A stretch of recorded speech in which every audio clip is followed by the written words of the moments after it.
Assalamualaikum dan selamat pagi. Jadi untuk PTPR kita hari ini, kita akan masuk pada subtopik 4.3, kitar haid. So, kitar haid ini hanya berlaku kepada perempuan saja, perempuan dan akan mengalami kitar haid apabila mencapai akil baligh. Haid merupakan tanda bermulanya kitar haid bagi setiap perempuan. Haid ialah peluluhan lapisan dinding uterus dan darah yang mengalir melalui faraj. Kitar haid pula merujuk kepada satu siri perubahan yang berlaku pada dinding uterus dan ovari. Kitar haid juga melibatkan pembentukan dan pembebasan telur yang matang. Jadi kitar haid ini dikawal oleh otak dan sistem endokrin yang membebaskan hormon. Perempuan normal mengalami kitar haid kira-kira 28 hari dan berbeza-beza mengikut individu. Terdapat beberapa faktor yang mempengaruhi kitar haid seperti pengambilan nutrien, perubahan berat badan secara mendadak, perubahan emosi dan tekanan mental. So, ini ialah gambar rajah tentang kitar haid yang berlaku selama 28 hari dan dia terbahagi kepada 4 fasa. Fasa haid, fasa pemulihan lapisan uterus, fasa subur dan fasa prahaid. Jadi kita akan tengok setiap fasa itu satu persatu. Pertama ialah fasa haid. So, dalam fasa haid ialah hari pertama hingga hari kelima, di mana lapisan dinding uterus, salur darah dan ovum yang tidak disenyawakan terluluh dan disingkirkan apabila haid bermula. So, seperti awak nampak dekat sini yang dinding warna merah ni. This one. 1, 2, 3. Okay. Yang 3 tepi itu dinding itulah lapisan dinding uterus. So 3 ini dia akan terluluh dan tersingkir apabila ovum tidak disenyawakan.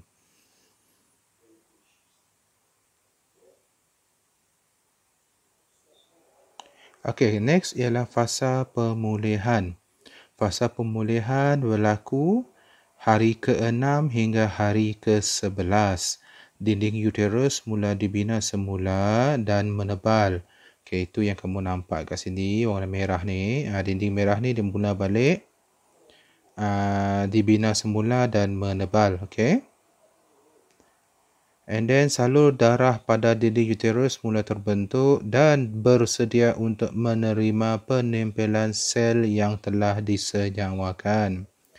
And then kita masuk pada fasa ketiga iaitu fasa subur, hari ke-12 hingga hari ke-17. Ovum dibebaskan dari ovari pada hari ke-14 kitar haid. Ini disebut sebagai pengovulan. Pengovulan bermaksud ovum dibebaskan dari ovari.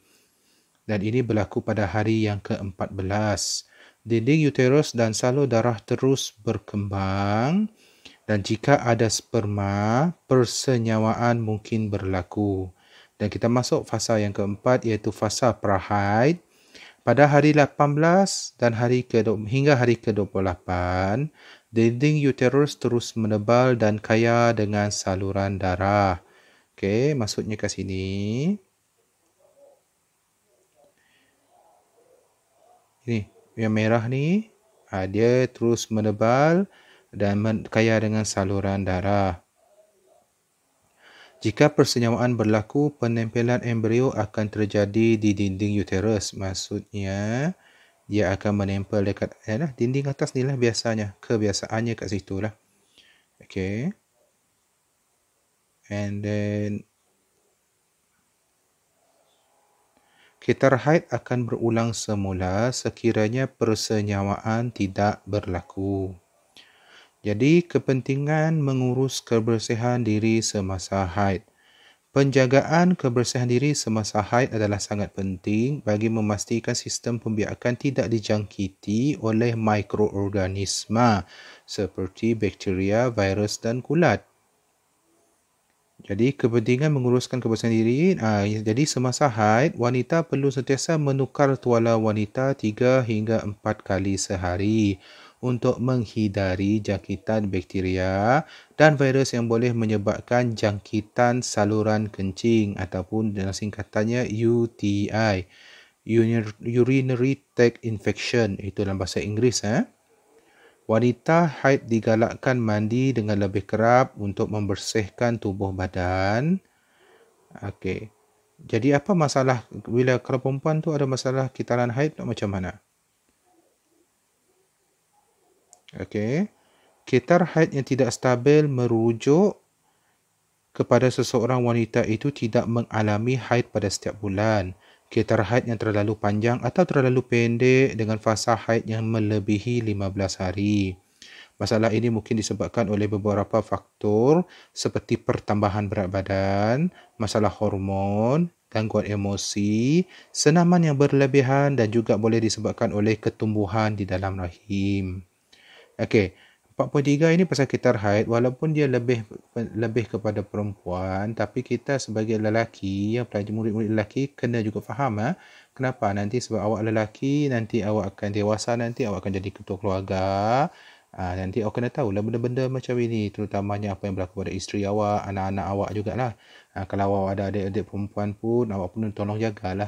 Itu je tujuan kenapa kita belajar, bukannya untuk benda lain. Jadi kita teruskan lagi dengan 4.4, persenyawaan dan kehamilan. Okey. Persenyawaan dan kehamilan. Persenyawaan bermaksud proses pencantuman nukleus sperma dengan nukleus ovum. Selepas persenyawaan, seseorang perempuan akan mengalami proses kehamilan. Zygot mula terbentuk dan membesar di dalam uterus sehingga kelahiran. Okey, ini gambar yang dalam buku teks. Jadi seperti awak nampak, nombor 1, sperma berenang memasuki faraj ketika persetumbuhan. Okey, nombor 1. And then nombor 2, jika ovum hadir di tiub falopio, persenyawaan mungkin akan berlaku. Sperma akan bercantum dengan nukleus ovum di tiub falopio dan membentuk zygot. Dan selepas persenyawaan, zygot membahagi menjadi satu bobolas sel yang disebut sebagai embrio. Embrio akan menempel di dinding uterus. Sperma akan berenang memasuki faraj ketika persetumbuhan. Jika ovum hadir di tiub falopio, persenyawaan mungkin akan berlaku. Nukleus sperma akan bercantum dengan nukleus ovum di tiub falopio dan membentuk zygot. Dan selepas persenyawaan, zygot membahagi menjadi satu bobolas sel yang disebut sebagai embrio. Embrio akan menempel di dinding uterus. Embrio yang telah menempel pada dinding uterus akan terus berkembang menjadi fetus yang menyerupai manusia, iaitu bayi. Proses ini dinamakan sebagai kehamilan dan selepas kira-kira 38 minggu, fetus akan dilahirkan melalui faraj. So ini gambar rajah ni ada dalam buku teks. Minggu 1 hingga 4, tangan dan kaki mula terbentuk. Embrio mempunyai ekor yang kecil. Minggu 7 hingga 9, hidung, telinga, jari akan kelihatan. Dan minggu 10 hingga 19, embrio akan kelihatan seperti bayi dan embrio kini telah bertukar namanya. Nama dia telah menjadi fetus. Okey. Mula-mula persenyawaan tadi dia jadi zygot. Zygot mula membahagi jadi embrio dan embrio kini telah menjadi fetus. Dan pada minggu ke-20 ke 37, fetus akan kelihatan menyerupai bayi. Dan fetus akan terbentuk dengan pada minggu ke-38 ke 40. Fetus terbentuk dengan lengkap, badan fetus berputar sehingga kepalanya menuju ke arah cervix. Dinding berotot uterus mengecut dengan kuat. Cair amnion pecah dan bendali amnion ini dibebaskan. Fetus ditolak keluar dari uterus melalui faraj yang seterusnya keluar daripada badan.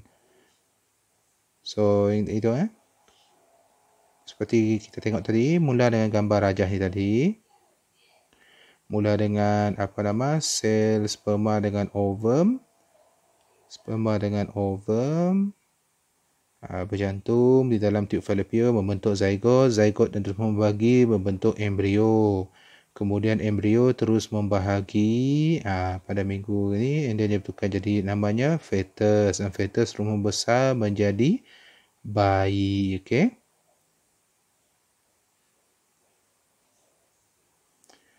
Ujian amniosintesis. So, apakah benda ini? Ini ialah merupakan suatu ujian yang dijalankan untuk mengesan beberapa jenis kecacatan kelahiran seperti sindrom Down dan pengecutan otot. Sejumlah kecil cecair amnion dikeluarkan dan diuji. Kepentingan dan fungsi plasenta dan tali pusat. Embrio akan membesar dan berkembang di dalam satu pundi yang dikelilingi oleh membran yang dikenali sebagai amnion. Amnion mengandungi bendalir untuk melindungi fetus. Ini gambar rajah ini ada dalam buku teks.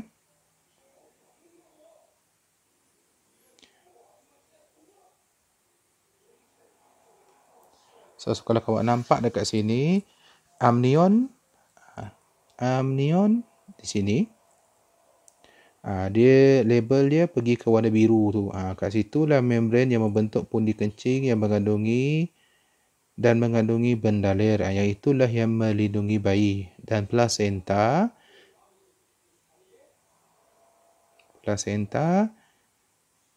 dia terbentuk daripada tisu ibu dan tisu embrio dan tempat pertukaran nutrien, oksigen, karbon dioksida dan bahan kumuh di antara darah ibu dan darah fetus.